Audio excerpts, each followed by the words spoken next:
Hi hello అందరికీ good evening. ఇప్పుడు time వచ్చేసి ఈవినింగ్ 4 PM అయింది. మా చిన్ని ఇంకా కాలేజ్ నుండి రాలేదు. తన కోసం వెయిట్ చేస్తున్నా. పిల్లలందరూ స్కూల్ నుండి కాలేజ్ నుండి వచ్చే టైమే. ఇక వాళ్ళు ఇంటికి రిటర్న్ అయితేనే కిచెన్లో ప్రతి మదరు వర్క్ స్టార్ట్ చేస్తారు. అంటే ఈవినింగ్ పిల్లల కోసం ఏదో ఒకటి స్నాక్స్ కానీ ఫ్రూట్స్ కానీ రెడీ చేస్తారు కదా. ఈరోజు నా వర్క్ అయ్యేసరికి ఆఫ్టర్నూన్ 3 PM అయింది. దానికి రీజన్ కూడా చెప్తాలేండి. ఇక మార్నింగ్ కిచెన్ వర్క్ స్టార్ట్ చేసుకుంటూనే ఒకవైపు వాషింగ్ కూడా ఆన్ చేశాను. అంటే నిన్న వాషింగ్ అయితే వెయ్యలేదు. ఇంకా ఈరోజు చాలా బట్టలు ఉన్నాయి. ఆ బట్టలన్నీ కూడా వాషింగ్ మిషన్లో పెట్టేసి ఇంకా వాషింగ్ మిషన్ కూడా ఆన్ చేశాను. కిచెన్ వర్క్ కంప్లీట్ అయ్యేలోపు వాషింగ్ మిషన్ టైం కూడా ఎండ్ అయింది. ఇంకా మా వాళ్ళకి బాక్స్ కట్టిచ్చేస్తే ఎవరి డ్యూటీలకి వాళ్ళు వెళ్ళారు. మా వాళ్ళిద్దరి కోసం మార్నింగ్ టిఫిన్లోకి చపాతీ, దానిలోకి గోంగూర పప్పు చేశా. ఇంకా వాళ్ళిద్దరు కూడా తినేసి ఎవరి డ్యూటీలకి వాళ్ళు వెళ్ళారు. నేను స్పెషల్గా రాగి జావ చేసుకున్నాను. ఇంకా దాన్ని తాగిన తర్వాత బయట వాకిట్లో వర్క్ స్టార్ట్ చేయాలి.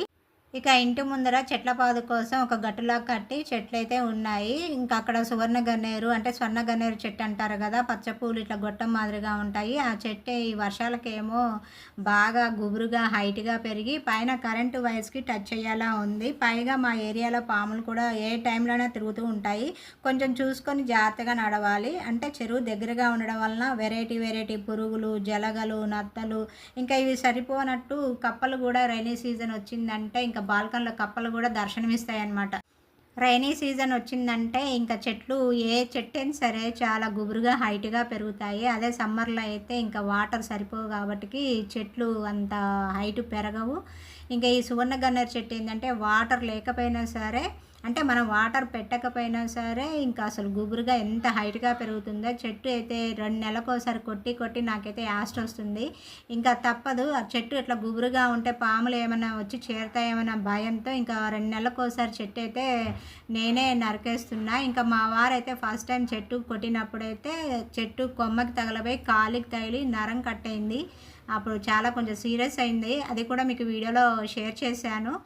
అప్పటి నుండి ఈ రోజు వరకు మా వారిని చెట్టు నరికేయమని అసలు చెప్పట్లేదు. ఇంకా చెట్టు గుబురుగా హైట్గా పెరిగినప్పుడు నేనే చూసి కొడవలు తీసుకొని నరికేస్తున్నా. స్పెషల్గా ఈ చెట్లు కొట్టడం కోసమని అమెజాన్లో ఒక కొడవలని అయితే ఆర్డర్ చేశా. దాదాపుగా ఈ వర్క్ కంప్లీట్ అయ్యేసరికి 2 o'clock అయింది ఆఫ్టర్నూన్. ఇంకా లంచ్ కూడా చేయలేదు. ఇంకా స్నానం చేసి వచ్చి లంచ్ అయితే చేశాను. అప్పటికి టైం వచ్చేసి ఆఫ్టర్నూన్ 3 o'clock అయింది. ఇంట్లో పూలు లేనప్పుడు ఈ సువర్ణ గన్నేరు పూలను పూజకు యూజ్ చేస్తాం. బంచెస్ మాదిరిగా ఉంటాయి. ఒక్కో బంచ్ దేవుడి ఫోటో దగ్గర పెడితే మంచి ఎల్లో కలర్లో చూడడానికి లుక్ బాగుంటుంది. అయితే టెంపుల్ తీసుకెళ్తే పంతులు గారు మాత్రం ఈ పూలను తీసుకోరు. ఎందుకు తీసుకోరో నాకు అసలు అర్థం కాదు. అసలు ఈ పూలను పూజకు వాడచ్చా లేదా మీకు తెలిస్తే కామెంట్లో నాకు షేర్ చేయండి. అంతకుముందు అయితే చెట్టు నరికే వాళ్ళతో కొట్టించే వాళ్ళం. కాకపోతే 2 నెలలకోసారి చెట్టు నరికించినప్పుడల్లా ఒక్కొక్కరు 500, 1000 రూపాయల చొప్పున అట్లా తీసుకుంటున్నారు. 2 నెలలకోసారి 500, 1000 రూపాయల చొప్పున అంటే ఇక మా వారి సంపాదన చెట్టు నరికించడంతోనే సరిపోతుంది. అట్లా అని చెట్టు నరకడంలో నేనేమీ ఎక్స్పర్ట్ కాదండి. ఏ పనైనా నేర్చుకోవాలంటే ముందు మనకి ఇంట్రెస్ట్ ఉండాలి. నాకు పాతేమీ కాదు. చెట్టు నరకడం కూడా నాకు కొత్తే. కాకపోతే లేట్ అయినా చాలా జాగ్రత్తగా నరుకుతా. ముందు చిన్న కొమ్మల్ని నరికి ఆ తర్వాత పెద్ద మండల్ని నరికేస్తా.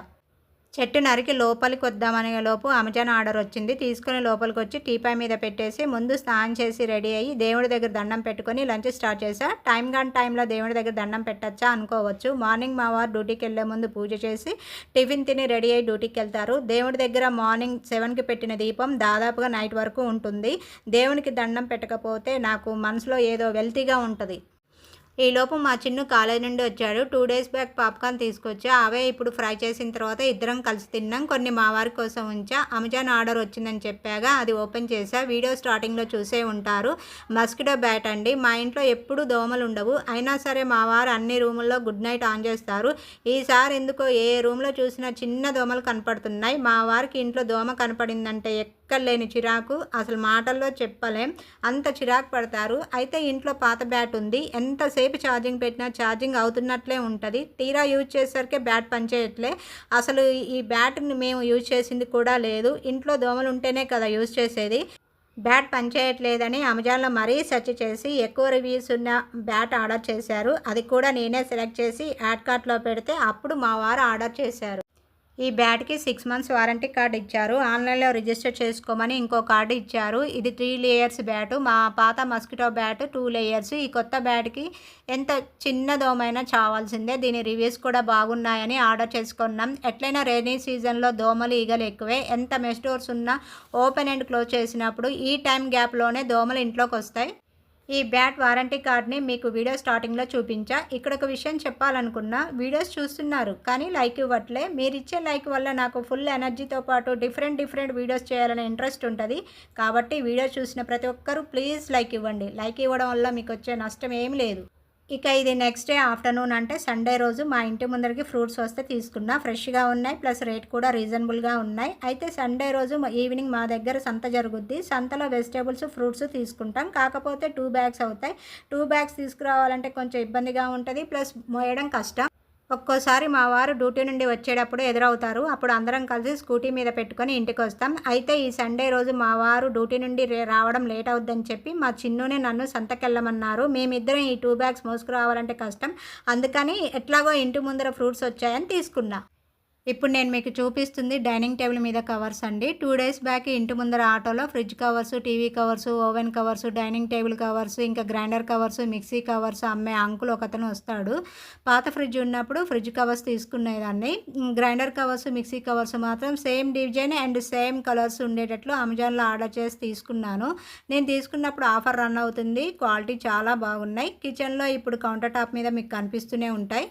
ఇక ఆటో మైక్ సౌండ్ విని బయటకెళ్ళి చూస్తే 2 ఇళ్ళ అవతల ఆటో ఆగింది. ఇక తన్ని పిలిస్తే వచ్చాడు. ప్రజెంట్ డైనింగ్ టేబుల్ మీద కవర్ కొంచెం డ్యామేజ్ అయింది. ఈ కవర్ని లాస్ట్ ఇయర్ ఈ అంకుల్ దగ్గర తీసుకున్నా. క్వాలిటీ బాగుంది. రేటు కొంచెం అటు ఇటు అయినా తన దగ్గర తీసుకుంటా.